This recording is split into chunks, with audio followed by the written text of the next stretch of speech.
Assalamualaikum warahmatullahi wabarakatuh. Kali ini penulis mau bahas oli yang terasa berat itu ya. Jadi ada yang bilang bahwa oli yang terasa berat itu nggak bagus, jelek ya. Contoh yang menurut penulis paling nyata itu adalah dari Chung Bike Shop atau apa ya, lupa. Si masnya ini nyoba, katanya ya, penulis sudah lupa, mungkin ini video di 1 tahun yang lalu ya. Jadi video 1 tahun lalu ini ngomong, saya pernah nyoba PCMU. Nah ternyata PCMU nya ini berat, baru agak ringan setelah agak lama. Nggak cuma Chung Bike saja ya yang punya komentar seperti itu. Banyak bro-bro lain yang ya ngomong oli Mesran SA40 atau Mesran B40 itu nggak enak mas, berat jadinya, tarikan nggak enak. Ya wes saya ganti oli aja, pakai oli ini itu gitu ya misalnya ya. Kalau ada pernyataan berat itu penulis juga biasanya akan tanya, suara mesin halus enggak? Nah, biasanya ya dijawab halus mas gitu ya. Jadi kebanyakan ya ngomong beratnya itu halus, terutama untuk mereka-mereka yang kemudian misalnya olinya berat ya, akhirnya saya coba Castrol, saya coba Shell. Kalau pakai Shell ringan, enak tarikannya gitu ya. Nah ini tentu nggak semua orang ya, tapi selalu orang yang mengeluh berat itu akan memuji oli-oli merek Castrol, Shell, Eneos, bahkan MPX ya, ada ya. Nggak enak mas pakai Mesran B40 maksudnya ya. Mesran SA40 juga pernah ada. Lebih enak pakai MPX mas, lebih enak pakai SPX, lebih enak pakai Federal ya. Sebenarnya sama saja ya. MPX itu buatannya Idemitsu, SPX buatannya Federal. Jadi kalau ngomong lebih enak Federal ya bisa diasumsikan SPX juga pasti suka. Dan ini kekentalannya 10W30 dibanding dengan SA40. Nah tapi penulis sangat nggak setuju ya dengan omongannya Chung Bike Motor Shop, Chung Bike Shop ya, yang ngomong bahwa oli PCMU itu jelek karena kalau dipakai itu berat, nggak kayak motor lagi, nggak kayak oli Jaso MA. Dan berdasarkan pengalaman penulis ya, nyoba banyak oli, banyak sekali ya, memang kebanyakan oli Jaso MA itu cepat sekali jadi encer. Jadi misal ini membandingkannya antara anggap aja lah 10W40 mungkin. 10W40 nya ya mungkin merek mahal, Ravenol TSI, dibanding ya oli motorsport 10W40 Shell gitu ya. Ya penulis merasa wajar sih kalau dia merasa Ravenol TSI itu berat, terus merasa oli Shell 10W40 itu ringan, yang Jaso MA maksudnya. Kenapa? Ya karena oli Shell itu cepat sekali jadi encer. Jadi menurut penulis itu hanya berlaku untuk daerah dingin atau kalau misalnya keluar malam-malam. Jadi mungkin ya ada yang ngomong, wah tim balap ini orang drag ini yang sering balapan malam-malam sukanya oli yang 10W40, sukanya yang 10W30, oli Jaso MA 10W40. Mereka nggak rekomendasi Mesran karena Mesran itu berat. Ya itu sesuatu yang wajar ya, wajar sekali. Bahkan mungkin kayak penulis gini, kondisi ya apalagi kayak gini nih, dingin Dingin-dingin kayak gini pakai 10W40 ya cocok ini. Ini dingin sekali ini, kayak mau hujan. Tapi apakah oli kentalnya itu jelek? Ya enggak ya. Sama-sama 10W40, yang satunya cepat encer sehingga terasa ringan. Yang satunya saking bagusnya olinya, kekentalannya sulit berubah ya. Kita nggak ngomong viscosity index, tapi ngomong shear stability. Hubungan antara kekentalan dengan kalau digeber. Hubungan antara kekentalan dengan kalau mesinnya jalan. Kalau viscosity index ya sama lah kira-kiranya 10W40 gitu. Wong grupnya aja 10W40. Tapi kalau sudah bicara soal pemakaian, kita nggak bisa ngomong viscosity index lagi. Kita harus ngomong shear stability.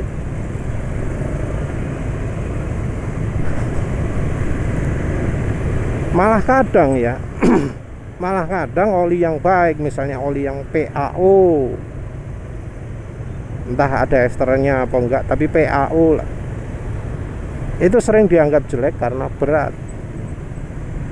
Sementara oli-oli yang ya menurut penulis ecek-ecek dianggap bagus.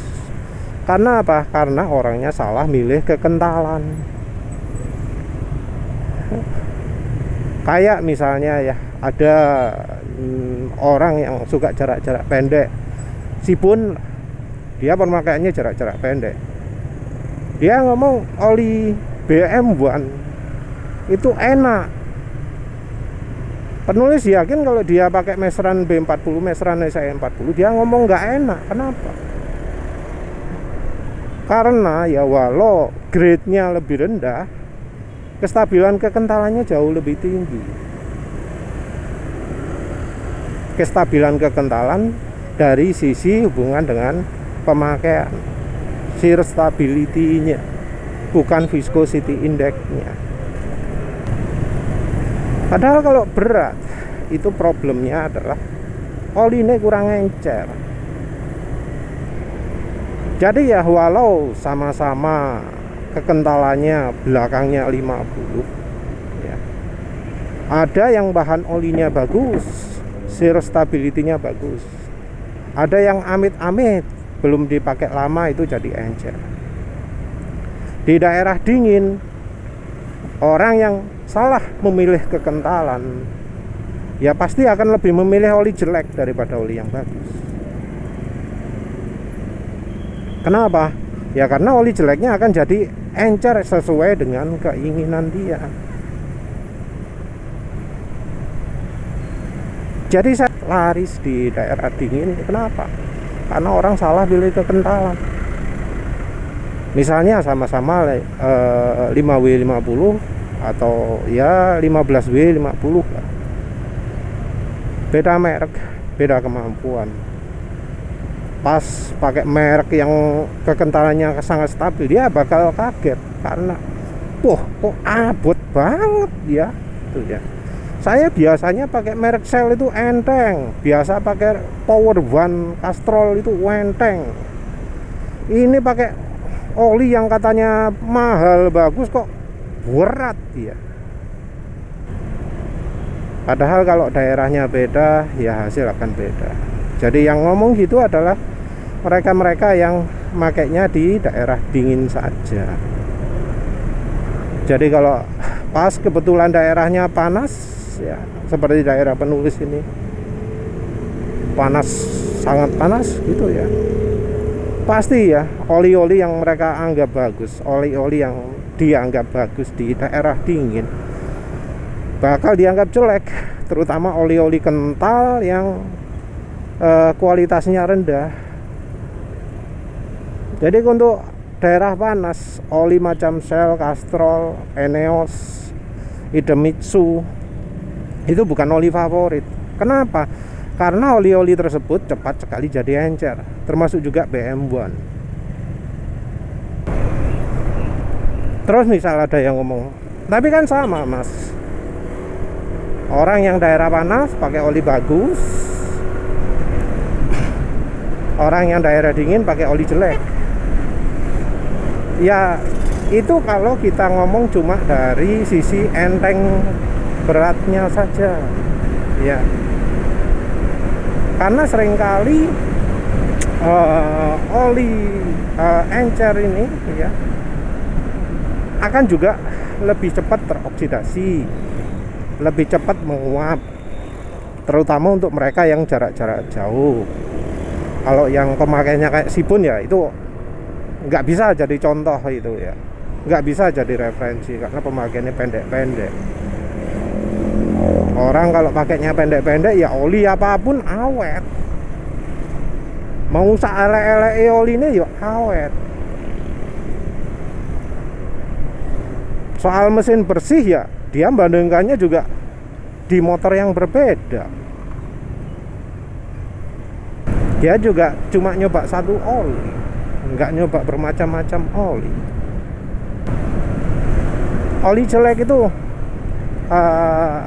akan terasa ya kalau pemakaiannya jauh, kalau pemakaiannya RPM tinggi, kalau pemakaiannya di suhu tinggi. Ini bakal akan sangat terasa oli jelek dengan oli bagus. Mungkin di daerah dingin itu pakai oli jelek terkesan enak gitu ya.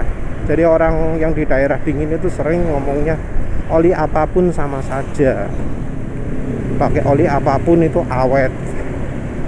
Kenapa dia bilang awet? Karena acuan ganti olinya 2000 km tok maksimal. Itu di mesin sehat. Pakai oli apapun awet kok. Saya ganti 2000 km aman.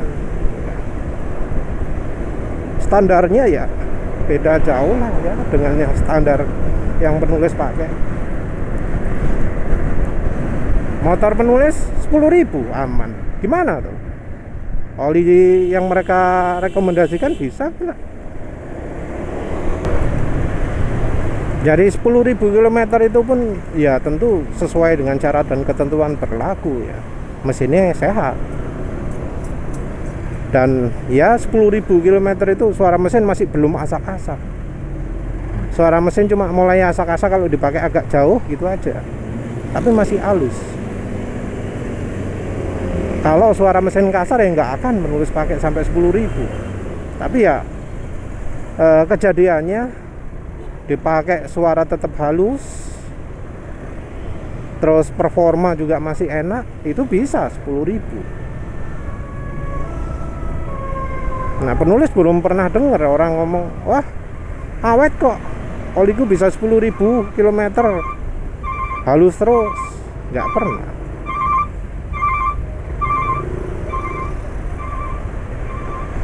Dan yang apalagi yang daerah panas ya, orang yang daerah panas itu malah seringnya nggak ngerti suara halus kayak opo sih. Suara motor itu sama saja.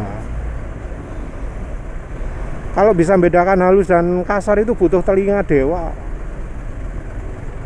butuh telinga luar biasa. WK. Karena mereka nggak pernah merasakan pakai oli bagus. Nah ini juga ya yang jadi problem. Orang menggunakan referensi olinya dari daerah yang beda ya. Jadi yang daerah dingin niru yang daerah panas, yang daerah panas niru daerah dingin. Ada yang misalnya, oh saya punya resep oli kayak gini gitu ya, padahal dia daerah dingin, yang panas niru. Atau sebaliknya, oh saya punya resep oli ini daerah panas, yang daerah dingin niru. Nah itu juga salah. Yang namanya oli itu betul-betul harus disesuaikan dengan kebutuhan masing-masing. Dari pemakaiannya, dari jarak tempuh, dari apakah pernah dipakai ngebut atau tidak, juga dari suhu ya, dari temperatur sekitarnya. Ya tahu sendirilah mereka-mereka yang kadang lewat dataran tinggi, kadang lewat dataran rendah. Tahu sendiri lah, kalau lewat dataran tinggi mesin itu halus, lewat dataran panas mesin kasar, atau sebaliknya dari dataran rendah enteng tarikannya, begitu di dataran tinggi berat rasanya. Nah, itu sumbernya di kekentalan oli, dan itu tidak bisa ditolong oleh oli viscosity index tinggi. Gak iso. Karena apa? Ya lagi-lagi karena untuk mencapai viscosity index tinggi, kebanyakan oli menggunakan bahan viscosity index improver yang lemah sekali shear stability-nya. Jadi justru oli-oli yang viscosity index-nya tinggi itu paling nggak tahan, terutama kalau orangnya sering ngebut. Kalau RPM pakai selalu lebih dari 4000 kalau di mobil, itu yang bakal ngerasakan nggak enaknya oli viscosity index tinggi yang cuma dikatrol. Nah, kita pakai yang real saja lah, oli. Sayangnya penulis ini nggak punya kendaraan atau situasi yang bisa mencoba oli 10W30 atau 0W20. Jadi penulis sama sekali nggak bisa rekomendasikan oli 10W30 atau 0W20 yang bagus. Gak iso, karena ya penulis nggak bisa nyoba. Mungkin ada yang ngomong Fastron, Fastron itu sebenarnya juga beda-beda. Dan dari pengalaman penulis saja ya, Fastron 10W40 itu kualitasnya termasuk buruk dibanding dengan merek-merek lain, seperti ya bahkan dari Fastron juga, Fastron diesel. Jadi Fastron 10W40 itu mbah kenapa ya kemampuannya buruk dibanding misal Fastron diesel. Fastron diesel itu lebih kuat dari Fastron hijau. Penulis kalau untuk 10W40 opsinya cuma sedikit. Salah satunya itu Petronas. Petronasnya juga Petronas Perintah. Ya walau yang Petronas biasa pun ya, pokok kelasnya kelas tinggi. Jadi lek saiki opo jenenge? F900 apa jenenge? Wis pokoknya kelas tinggi lah ya. Wis pokok kelas tinggi. Terus ya tentu Ravenol ya. Ravenol TSI ya, minim. Yang lebih stabil lagi Ravenol VST. Ya karena Ravenol penulis anggap bagus, yang DSG juga penulis anggap bagus juga. Bagusnya bukan karena merek saja, tapi karena Ravenol VST itu mengandung PAO. Jadi bahan PAO-nya yang bikin olinya bagus. Karena penulis juga pernah ngerasakan Ravenol ester. Bahan olinya kalau nggak salah hydrotreat. Itu harga 250.000 per liter, gak enak ya. Jadi jangan dipikir harga oli mahal itu enak. Kalau penulis tahu soal pau-pauan, mungkin penulis nggak nyoba Ravenol ester ya, walau 15W50. Bahkan dibanding dengan Ravenol TSI lebih enak Ravenol TSI ya. Jadi walau mereknya terkenal, tetap bahan oli itu menentukan. Jadi merek terkenal pun kalau bahan olinya jelek ya jelek. Jadi Ravenol ester itu penulis anggap oli jelek ya, walau 15W50 tapi kekentalannya cepat turun ketika dipakai ngebut. Beda dari Ravenol TSI yang mengandung 30% PAU. Walau 10W40 kekentalannya lebih stabil di motor penulis. Jadi penting sekali ya untuk memilih oli. Nggak cuma mereknya bagus, tapi bahan olinya juga bagus. Terus selama ini kan penulis selalu rekomendasinya meseran B40, meseran SI40. Apa yang terjadi kalau meseran B40 nya terasa berat ya? Apa yang terjadi kalau meseran SAE40 nya terasa berat? Minyak gorengnya ditambah. Yang jadi kendala adalah kalau kendaraannya itu mobil dan lumpurnya banyak, karena nggak aman ya menggunakan campuran minyak goreng lebih dari 10% kalau mesinnya itu belum bersih dari lumpur. Jadi kalau berat ya untuk sementara biarkan berat dulu, mungkin konsumsi bahan bakar turun misalnya 20% gitu ya. Untuk sementara biarkan dulu,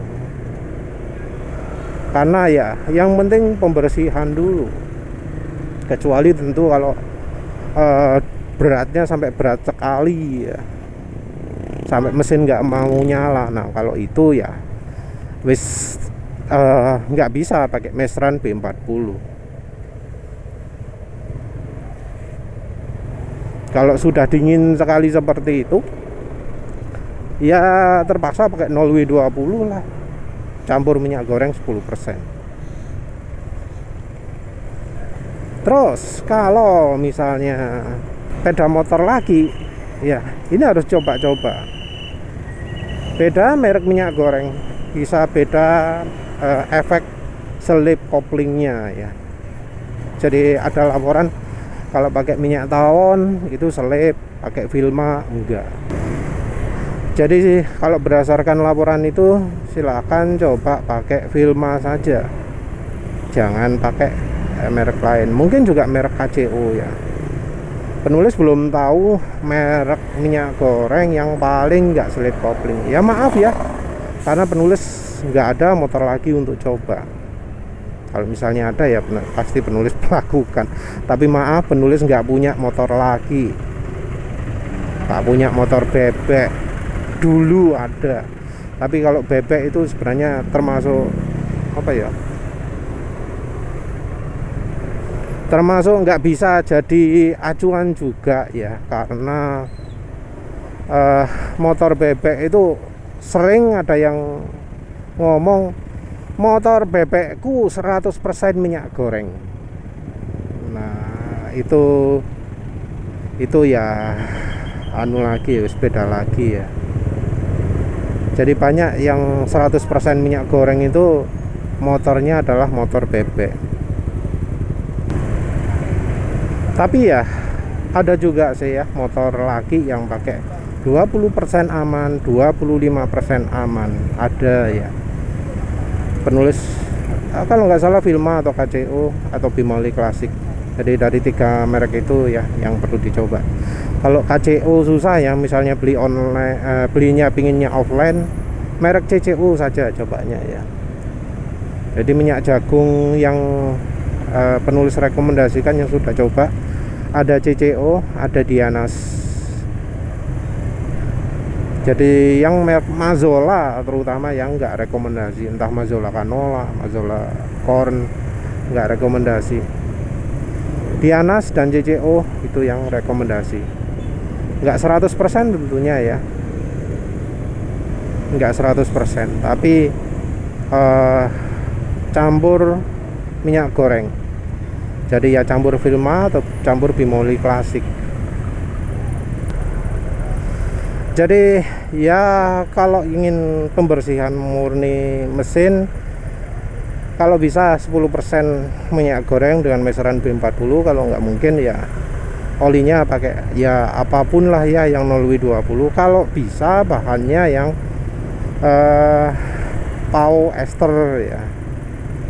Kalau bisa jangan yang grup 2 lokal, kalau bisa yang grup 3. Kalau misalnya pau ester sulit, pakai ini yang hydrocrack.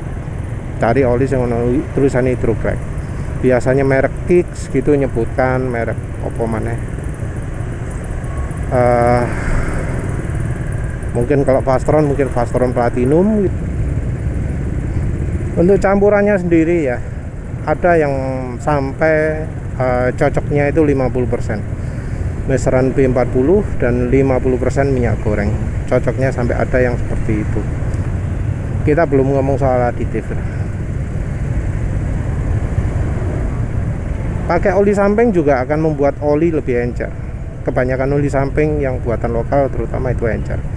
Kalau yang impor kayak merek yang benar sudah ukur ya, apa jenenge, Motul 510 dan Ipone R2000 RS iya R2000 RS kalau nggak salah ya, lupa.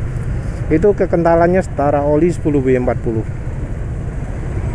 Jadi kalau pakai oli samping kita perlu cek kekentalannya ya. Tapi kalau oli samping lokal biasanya itu encer.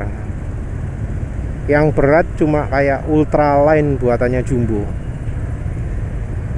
Itu kekentalannya setara meseran super. Makanya penulis pernah coba jadi oli mesin, walau ternyata hasilnya ya nggak begitu bagus ya. Walau secara rata-ratanya dia di atas oli Jaso MA. Jadi oli Jaso MA banyak yang kalah bagus dengan oli samping Jumbo ultraline. Terus untuk yang lain-lain, penulis rekomendasikan pakai oli merek bagus ya, yang kualitas bagus. Jangan pakai oli merek jelek yang kental. Jadi pakai oli merek bagus yang kelas encer daripada oli jelek kelas kental.